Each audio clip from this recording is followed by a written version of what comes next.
ಆತ್ಮೀಯ ಜನಕನ್ನಡ ಮಾಧ್ಯಮ ವಾಹಿನಿಯ ವೀಕ್ಷಕರೇ, ಶಿವಶಂಕರ್ ಡಿ ಐಹೊಳಿ ಮತ್ತು ಜಗದೀಶ್ ಉಣಕಲ್ ಇವತ್ತು ಹುಬ್ಬಳ್ಳಿಯ ಕಾರ್ಪೊರೇಷನ್ ಕಚೇರಿ ಹತ್ರ ಇದ್ದೇವೆ. ಮುಖ್ಯ ಕಚೇರಿ ಹುಬ್ಬಳ್ಳಿ ಧಾರವಾಡ ಮಹಾನಗರ ಪಾಲಿಕೆ ಮುಖ್ಯ ಕಚೇರಿಯಲ್ಲಿ ಇದ್ದೇವೆ. ನಿಮ್ಗೆಲ್ಲರಿಗೂ ಗೊತ್ತಿರುವಂತೆ ಪ್ರತಿದಿನ ಬೆಳಿಗ್ಗೆ ಇಡೀ ನಗರವನ್ನ ಸ್ವಚ್ಛಗೊಳಿಸುವಂತಹ ಪೌರ ಕಾರ್ಮಿಕರು ಅನಿವಾರ್ಯವಾಗಿ ಧರಣಿಗೆ ಕೂಡಲೇಬೇಕಾದಂತಹ ಅನಿವಾರ್ಯತೆ ಬಂದಿದೆ. ಇಡೀ ರಾಜ್ಯದಲ್ಲಿ ಬೇರೆಲ್ಲ ಮಹಾನಗರ ಪಾಲಿಕೆಗಳಲ್ಲಿ ಪ್ರತಿಯೊಬ್ಬ ಕಾರ್ಮಿಕರನ್ನು ಸಹ ಕಾಯಮಾತಿಗೊಳಿಸಲಾಗಿದೆ. ಆದ್ರೆ ಇಲ್ಲಿ ಮಾತ್ರ ಕಳೆದ 8 ವರ್ಷದಿಂದ ಗವರ್ಮೆಂಟ್ ಆರ್ಡರ್ ಇದ್ರೂ ಸಹಿತ, ಆದೇಶ ಇದ್ರೂ ಸಹಿತ ಅವ್ರನ್ನ ರೆಗ್ಯುಲರೈಸ್ ಅಥವಾ ಕಾಯಮಾತಿಗೊಳಿಸಿಲ್ಲ. ಅದಕ್ಕಾಗಿ ಅವರ ಲೀಡರ್ ಆದಂತಹ ಶ್ರೀ ವಿಜಯ್ ಗುಂಟ್ರಾಳ್ ಅವರು ಇದ್ದಾರೆ. ಬನ್ನಿ ಅವರನ್ನ ಕೇಳೋಣಂತೆ. ಯಾಕಾಗಿ ಇದು 21ನೇ ದಿವಸ ಇವತ್ತು ಅಭರಣ ಉಪವಾಸ. ಸೊ ಯಾಕಾಗಿ ಅವರು ಉಪವಾಸ ಮಾಡ್ತಾ ಇದ್ದಾರೆ, ಅವರ ಬೇಡಿಕೆಗಳೇನು, ಮತ್ತೆ ಯಾಕಾಗಿ ಅವರು ಸರ್ಕಾರ ಸ್ಪಂದಿಸ್ತಿಲ್ಲ ಅನ್ನೋದನ್ನ ಕೇಳೋಣಂತೆ. ನಮಸ್ಕಾರ ವಿಜಯ್ ಅವರೇ. ನಮಸ್ಕಾರ ಸರ್. ರಾಜ್ಯ ಸರ್ಕಾರ 2017ರಲ್ಲಿ ಪೌರ ಕಾರ್ಮಿಕರಿಗೆ ನೇರ ನೇಮಕಾತಿ, ನೇರ ವೇತನ ಪಾವತಿ ಮಾಡ್ಬೇಕಂತ ಆದೇಶ ಹೊರಡಿಸಿದೆ. ಆದೇಶ ಹೊರಡಿಸಿ 8 ವರ್ಷ ಕಳೆದ್ರು ಕೂಡ ಈಗಾಗಲೇ ಎಲ್ಲ ಮಹಾನಗರ ಪಾಲಿಕೆ, ನಗರಸಭೆ, ಪುರಸಭೆಗಳಲ್ಲಿ ಪೌರ ಕಾರ್ಮಿಕರನ್ನ ನೇರ ನೇಮಕಾತಿ, ನೇರ ವೇತನ ಮಾಡ್ಕೊಂಡಿದ್ದಾರೆ. ಆದ್ರೆ ಹುಬ್ಬಳ್ಳಿ ಧಾರವಾಡ ಮಹಾನಗರ ಪಾಲಿಕೆಯಲ್ಲಿ ಮಾತ್ರ ಈವರೆಗೂ ಒಟ್ಟು 870 ಪೌರ ಕಾರ್ಮಿಕರನ್ನ ನೇರ ನೇಮಕಾತಿ ಮಾಡ್ಕೊಳ್ಬೇಕಾಗಿದೆ. ಅದರಲ್ಲಿ ತಕ್ಷಣ 134 ಪೌರ ಕಾರ್ಮಿಕರಿಗೆ ನೇರ ನೇಮಕಾತಿ ಆದೇಶ ಪತ್ರಗಳನ್ನ ನೀಡಬೇಕು ಅಂತ ಕಳೆದ 6 ತಿಂಗಳ ಹಿಂದೆ ನಾವು ಪ್ರತಿಭಟನೆ ಮಾಡುವಂತಹ ಸಂದರ್ಭದಲ್ಲಿ ಪಾಲಿಕೆ ಆಯುಕ್ತರು 15 ದಿನಗಳಲ್ಲಿ ನೇರ ನೇಮಕಾತಿ ಆದೇಶ ಪತ್ರಗಳನ್ನ ನೀಡುತ್ತೇವೆ ಅನ್ನುವಂತ ಭರವಸೆಯನ್ನ ನೀಡಿದ್ರು. ಅಲ್ಲದೆ 799 ಗುತ್ತಿಗೆ ಪೌರ ಕಾರ್ಮಿಕರಿಗೆ ನೇರ ವೇತನ ಪಾವತಿ ಮಾಡ್ತೀವಿ ಅನ್ನುವಂತ ಅನುಮೋದನೆ ಪಡಿತೀವಿ ಅನ್ನುವಂತ ಭರವಸೆ ನೀಡಿದ ಹಿನ್ನೆಲೆಯಲ್ಲಿ ನಾವು ಆ ಸಂದರ್ಭದಲ್ಲಿ ಹೋರಾಟವನ್ನ ಹಿಂಪಡೆದಿದ್ವಿ. ಆದ್ರೆ ಅವರು 15 ದಿನದಲ್ಲಿ ಮಾಡ್ತೀವಿ ಅಂತ ಹೇಳಿರುವಂತ ಭರವಸೆಗಳು ಹುಸಿಯಾಗಿ 6 ತಿಂಗಳು ಕಳೆದ್ರು ಕೂಡ ಈವರೆಗೂ ನೇರ ನೇಮಕಾತಿ ಆದೇಶ ಪತ್ರಗಳನ್ನ ನೀಡ್ತಾ ಇಲ್ಲ. ಇಲ್ಲಿ ಒಟ್ಟಾರೆಯಾಗಿ ಏನಂದ್ರೆ ಇಲ್ಲಿರುವಂತ ಜಾತಿವಾದಿ ಪಾಲಿಕೆ ಆಯುಕ್ತರು ಪೌರ ಕಾರ್ಮಿಕರ ಮೇಲೆ ಇನ್ನಿಲ್ಲದ ಅಮಾನವೀಯ ಶೋಷಣೆಯನ್ನ ಮಾಡ್ತಾ ಇದ್ದಾರೆ. ರಾಜ್ಯ ಸರ್ಕಾರದ ಆದೇಶವನ್ನು ಧಿಕ್ಕರಿಸಿ ಕಾನೂನು ಬಾಹಿರವಾಗಿ 799 ಗುತ್ತಿಗೆ ಪೌರ ಕಾರ್ಮಿಕರಿಗೆ ಈಗಲೂ ಕೂಡ ಗುತ್ತಿಗೆ ಆಧಾರದಲ್ಲಿ ಮುಂದುವರಿಸಿದ್ದಾರೆ. ಇದು ಸರ್ಕಾರದ ಗಮನಕ್ಕೆ ಬರಬೇಕು ಅಂತ ನಾವು 21 ದಿನಗಳಿಂದ ಹೋರಾಟವನ್ನ ಮಾಡ್ತಾ ಇದ್ದೇವೆ. ಆದ್ರೆ ಜಿಲ್ಲಾಧಿಕಾರಿಗಳಾಗಿರ್ಬೋದು ಅಥವಾ ಕಾರ್ಮಿಕ ಸಚಿವರು, ಜಿಲ್ಲಾ ಉಸ್ತುವಾರಿ ಸಚಿವರಾದಂತಹ ಸಂತೋಷ್ ಲಾಡ್ ಅವರಾಗಿರ್ಬೋದು ಇಲ್ಲೇ ಓಡಾಡ್ತಾರೆ. ಆದ್ರೆ ಪೌರ ಕಾರ್ಮಿಕರ ಬಗ್ಗೆ ಅವರಿಗೆ ಯಾವುದೇ ಕಾಳಜಿ ಇಲ್ಲ. ಅವರು ಕಾರ್ಮಿಕ ಸಚಿವರು, ಕಾರ್ಮಿಕರ ರಕ್ಷಣೆ ನೀಡುವಂತ ಜವಾಬ್ದಾರಿ ಸ್ಥಾನದಲ್ಲಿರುವಂತ ಅವರು ಯಾವ ಒತ್ತಡಕ್ಕೆ ಮಣಿದು ನಮ್ಮ ಬೇಡಿಕೆಗಳನ್ನ ಈಡೇರಿಸ್ತಿಲ್ಲ ಅನ್ನುವಂಥದ್ದು ನಮ್ಗೆ ತಿಳಿದಾಗಿದೆ. ಜಿಲ್ಲಾಧಿಕಾರಿ ಕೂಡ ಒಬ್ಬ ಮಹಿಳೆ. ಇಲ್ಲಿ ಸಾವಿರಾರು ಮಹಿಳೆಯರು ಹಗಲು ರಾತ್ರಿ ಹೋರಾಟವನ್ನ ಮಾಡ್ತಾ ಇದ್ದಾರೆ. ಅವರ ಅಹವಾಲುವನ್ನು ಸ್ವೀಕಾರ ಮಾಡಬೇಕು ಅನ್ನುವಂತ ಕನಿಷ್ಠ ಸೌಜನ್ಯ ಇಲ್ಲದ ಜಿಲ್ಲಾಧಿಕಾರಿಗಳು ಕೂಡ ಪೌರ ಕಾರ್ಮಿಕರ ಮೇಲೆ ಅಮಾನವೀಯವಾದಂತಹ ಶೋಷಣೆ, ದಬ್ಬಾಳಿಕೆ, ದೌರ್ಜನ್ಯ ಮುಂದುವರಿಸಿದ್ದಾರೆ. ಪೌರ ಕಾರ್ಮಿಕರ ರಕ್ಷಣೆಗೆ ನಿಲ್ಲಬೇಕಾಗಿರುವಂತಹ ಜಂಟಿ ನಿರ್ದೇಶಕರು ಸಮಾಜ ಕಲ್ಯಾಣ ಇಲಾಖೆ ಹಾಗೂ ಸದಸ್ಯ ಕಾರ್ಯದರ್ಶಿ ಅವರು ಕೂಡ ಪೌರ ಕಾರ್ಮಿಕರಿಗೆ ಅನ್ಯಾಯವನ್ನು ನೋಡ್ತಾ ಸುಮ್ಮನೆ ಕೂತಿದ್ದಾರೆ. ಅಲ್ಲದೆ ಕಾರ್ಮಿಕ ಇಲಾಖೆಯ ಸಹಾಯಕ ಕಾರ್ಮಿಕ ಆಯುಕ್ತರು ಕೂಡ ಪೌರ ಕಾರ್ಮಿಕರ ರಕ್ಷಣೆಗೆ ಧಾವಿಸದೆ ಒಟ್ಟು ವ್ಯವಸ್ಥಿತವಾಗಿ ಜಿಲ್ಲಾಡಳಿತ ಪೌರ ಕಾರ್ಮಿಕರ ಶೋಷಣೆಗೆ ಟೊಂಕ ಕಟ್ಟಿ ನಿಂತಿದೆ. ಈ ಹಿನ್ನೆಲೆಯಲ್ಲಿ ನಾವು ಇವತ್ತಿನಿಂದ ಸ್ವಚ್ಛತಾ ಕೆಲಸವನ್ನ ಸ್ಥಗಿತಗೊಳಿಸಿದ್ದೇವೆ. ಮುಂದಿನ ವಾರ 8ನೇ ತಾರೀಕಿಗೆ ರಾಜ್ಯ ಮಟ್ಟದ ಸಭೆ ನಡೀತಿದೆ ಬೆಂಗಳೂರಲ್ಲಿ. ನಾವು 9ನೇ ತಾರೀಕಿನಿಂದ ರಾಜ್ಯಾದ್ಯಂತ ಸ್ವಚ್ಛತಾ ಕೆಲಸವನ್ನ ಸ್ಥಗಿತಗೊಳಿಸಿ ಇಲ್ಲಿರುವಂತಹ ಹುಬ್ಬಳ್ಳಿ ಧಾರವಾಡ ಮಹಾನಗರ ಪಾಲಿಕೆ ಪೌರ ಕಾರ್ಮಿಕರಿಗೆ ನ್ಯಾಯವನ್ನು ದೊರಕಿಸಿಕೊಡ್ಲಿಕ್ಕೆ ರಾಜ್ಯಾದ್ಯಂತ ಹೋರಾಟವನ್ನು ಹಮ್ಮಿಕೊಳ್ಳಲಿದ್ದೇವೆ. ಈಗ ವಿಜಯ್ ಅವರು ಈಗಾಗಲೇ ಪತ್ರಿಕೆಗಳಲ್ಲಿ, ಮಾಧ್ಯಮಗಳಲ್ಲಿ ಪ್ರಕಟಗೊಂಡಂತೆ ಮತ್ತು ಪ್ರಸಾರ ಮಾಡಿದಂತೆ ಕಾನೂನು ಪ್ರಾಧಿಕಾರದಿಂದ ಸದಸ್ಯ ಕಾರ್ಯದರ್ಶಿಗಳು ಕೂಡ ಬಂದೋಗಿದ್ದಾರೆ ಮತ್ತು ನಿಮ್ಗೆ ಆಶ್ವಾಸನೆಯನ್ನು ನೀಡಿದ್ದಾರೆ.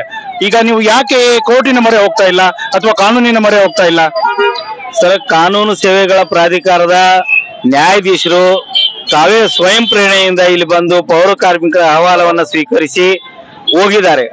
ಅಷ್ಟೇ ಅಲ್ಲದೇನೆ ಅವರು ಇದೇ ತಿಂಗಳ 20ನೇ ತಾರೀಕಿಗೆ ಪಾಲಿಕೆ ಆಯುಕ್ತರಿಗೆ ಪತ್ರವನ್ನು ಬರೆದು ಪೌರ ಕಾರ್ಮಿಕರ ಸಮಸ್ಯೆಗಳನ್ನ ಆಲಿಸಬೇಕು, ಸರ್ಕಾರದ ಆದೇಶವನ್ನ ಪಾಲನೆ ಮಾಡಬೇಕು ಅಂತ ಅವರಿಗೆ ಕಟ್ಟುನಿಟ್ಟಿನ ಸೂಚನೆಯನ್ನ ನೀಡಿದ್ದಾರೆ. ಮತ್ತು ಬೇಡಿಕೆಗಳನ್ನ ಈಡೇರಿಸಿ ಅಲ್ಲಿ ನ್ಯಾಯಾಧೀಶರಿಗೆ ಒಂದು ವರದಿಯನ್ನ ಕೊಡ್ಬೇಕಂತ ಕೂಡ ಅವರು ಪತ್ರ ಬರೆದಿದ್ದಾರೆ. ಆದ್ರೆ ಇಲ್ಲಿರುವಂತ ಭ್ರಷ್ಟ ಜಾತಿವಾದಿ ಪಾಲಿಕೆ ಆಯುಕ್ತ ತನ್ನ ಮಂಡ ಧೋರಣೆಯನ್ನ ಮುಂದುವರಿಸಿದ್ದಾರೆ. ನ್ಯಾಯಾಲಯಕ್ಕಾಗ್ಲಿ, ಸರ್ಕಾರಕ್ಕಾಗ್ಲಿ, ಜಿಲ್ಲಾಡಳಿತಕ್ಕಾಗ್ಲಿ ಅಥವಾ ಪಾಲಿಕೆಯಲ್ಲಿ ಇರುವ ಆಡಳಿತಕ್ಕಾಗ್ಲಿ ಕವಡೆ ಕಾಸಿನ ಕಿಮ್ಮತ್ತನ್ನು ನೀಡ್ತಾ ಇಲ್ಲ. ಸರ್ವಾಧಿಕಾರಿ ಧೋರಣೆಯಿಂದಾಗಿ ಪೌರ ಕಾರ್ಮಿಕರ ಶೋಷಣೆ ಮಾಡ್ತಾ ಇದ್ದಾರೆ ಸರ್. ಅಂದ್ರೆ ಈಗಾಗಲೇ ನೀವು ಕಾನೂನು ಸೇವಾ ಪ್ರಾಧಿಕಾರದ ಮುಖಾಂತರ ರಿಟ್ ಪೆಟಿಷನ್ ಕೂಡ ಫೈಲ್ ಮಾಡ್ತಾ ಇದ್ದೀರಿ ಅನ್ನೋ ಮಾಹಿತಿ ಇದೆ ಸರ್. ನಾವು ನ್ಯಾಯಾಧೀಶರು ನಮ್ ಜೊತೆಗೆ ಮಾತಾಡಿದ ನಂತರ ಅವರು ನಮ್ ಕಡೆ ಕಾನೂನು ನೆರವಿನ ಬಗ್ಗೆ ಏನಾದ್ರು ಬೇಕಾ ಅಂತ ಕೇಳಿದಾಗ ನಾವು ಅವ್ರಿಗೆ ಕಾನೂನು ನೆರವು ಕೊಡ್ಬೇಕಂತ ಅವ್ರಿಗೆ ನಾವು ಲಿಖಿತವಾಗಿ ಮನವಿಯನ್ನ ಮಾಡಿದೀವಿ. ಈ ಬಗ್ಗೆ ರಿಟ್ ಅರ್ಜಿ ಸಲ್ಲಿಸಲಿಕ್ಕೆ ಅವರು ಕಾನೂನು ನೆರವು ನೀಡ್ತೀವಿ ಅಂತ ನಮಗೆ ಆಶ್ವಾಸನೆಯನ್ನು ನೀಡಿದ್ದಾರೆ ಸರ್. ಸ್ವಯಂ ಪ್ರೇರಿತರಾಗಿ ನಿಮ್ಮ ಸೇವೆಗಾಗಿ ಅವರು ಬಂದಿದ್ದಾರೆ. ಹೌದು ಸರ್. ಒಳ್ಳೇದಾಗ್ಲಿ ಒಳ್ಳೇದಾಗ್ಲಿ.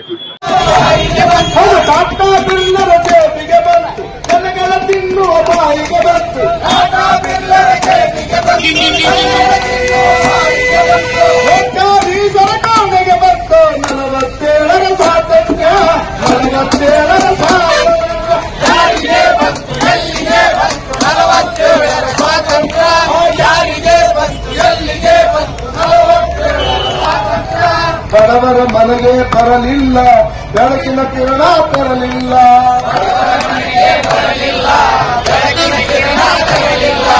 ಬಡವರ ಮನೆಗೆ ಬರಲಿಲ್ಲ ಬೆಳಕಿನ ಕಿರಣ ತರಲಿಲ್ಲ.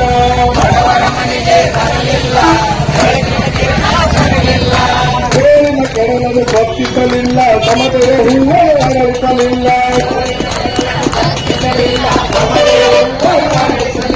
ಭಗವಂತನಿಗೆ ಧನ್ಯ ಮಾಡಿದರೆ ಕತ್ತಲೆಯಲ್ಲಿ ಕತ್ತಲೆ ಯಾರಿಗೂ ಯಾರಿಗೂ ಸ್ವಾತಂತ್ರ್ಯ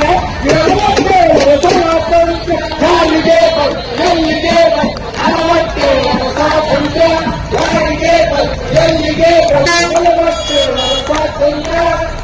ಸಾವಿರಾರು ಜನ ಗೋರಿಯಾದರು, ಲಕ್ಷ ಲಕ್ಷ ಜನ ಗಲ್ಲಿಗೇರಿದರು.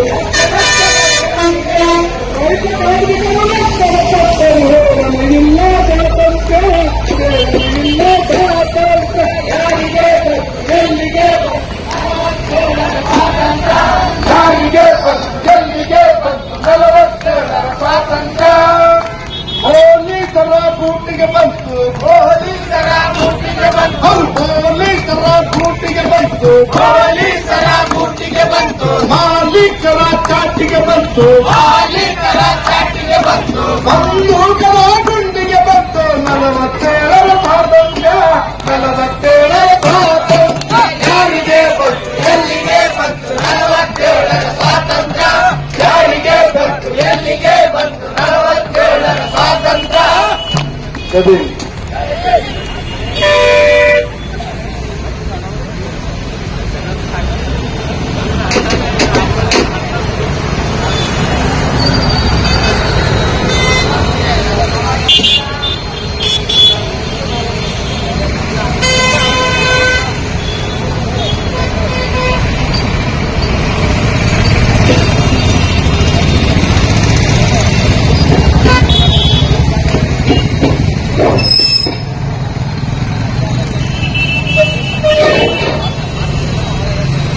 ಪೌರ ಕಾರ್ಮಿಕರ ಹೋರಾಟವನ್ನು ಬೆಂಬಲಿಸಿ ಧಾರವಾಡ ಜಿಲ್ಲೆಯ ನವಲಗುಂದ ತಾಲೂಕು, ಕುಂದಗೋಳ ತಾಲೂಕು, ಕಲಘಟಗಿ ತಾಲೂಕು ಇನ್ನು ಮುಂತಾದ ಗ್ರಾಮಗಳಿಂದ ಬಂದಿರುವಂತಹ ನಮ್ಮ ಸಮುದಾಯದ ನಾಯಕರುಗಳಿಗೆ ಪೌರ ಕಾರ್ಮಿಕರ ಸಂಘದ ವತಿಯಿಂದ ತುಂಬ ಹೃದಯದ ಅಭಿನಂದನೆಗಳನ್ನ ಸಲ್ಲಿಸ್ತೀವಿ.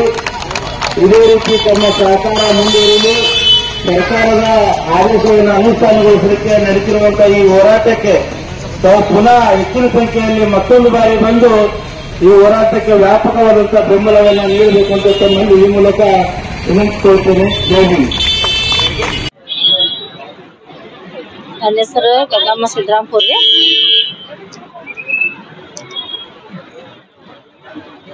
ನಮ್ಮ ಹೆಸರು ಗಂಗಮ್ಮ ಸಿದ್ದರಾಮಪುರ್ ರೀ.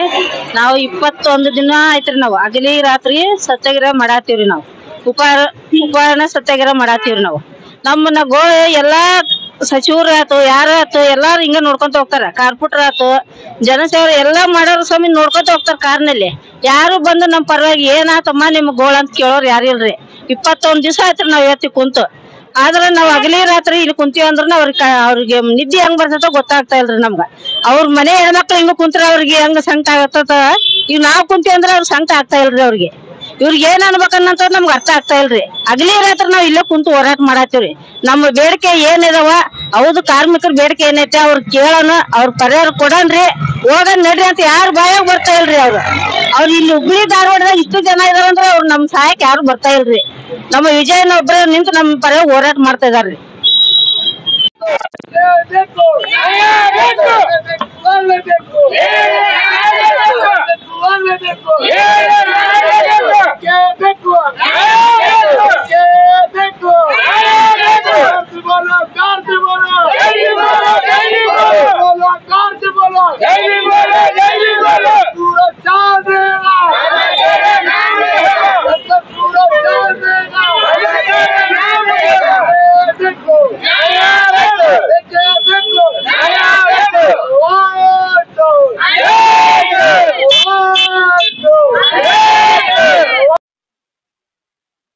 ವೀಕ್ಷಕರೇ, ಇಡೀ ಜಗತ್ತು ಆಂಗ್ಲ ಪದ್ಧತಿಯಂತೆ ಹೊಸ ವರ್ಷಾಚರಣೆಯನ್ನು ಆಚರಿಸುವ ಸಂತೋಷದಿಂದ ಆಚರಿಸುವ ಈ ಸಂದರ್ಭದಲ್ಲಿ ನಿತ್ಯ ಕಾಯಕದಲ್ಲಿ ತೊಡಗಿರುವಂತಹ ಸ್ವಚ್ಛತಾ ಕಾರ್ಯದಲ್ಲಿ ತೊಡಗಿರುವಂತಹ ನಮ್ಮ ಕಾರ್ಮಿಕ ಬಂಧುಗಳು ಅನಿವಾರ್ಯವಾಗಿ ಪ್ರತಿಭಟನೆಯಲ್ಲಿ ತೊಡಗಿರುವುದು ಎಂತ ವಿಪರ್ಯಾಸ ಅಲ್ಲವೇ?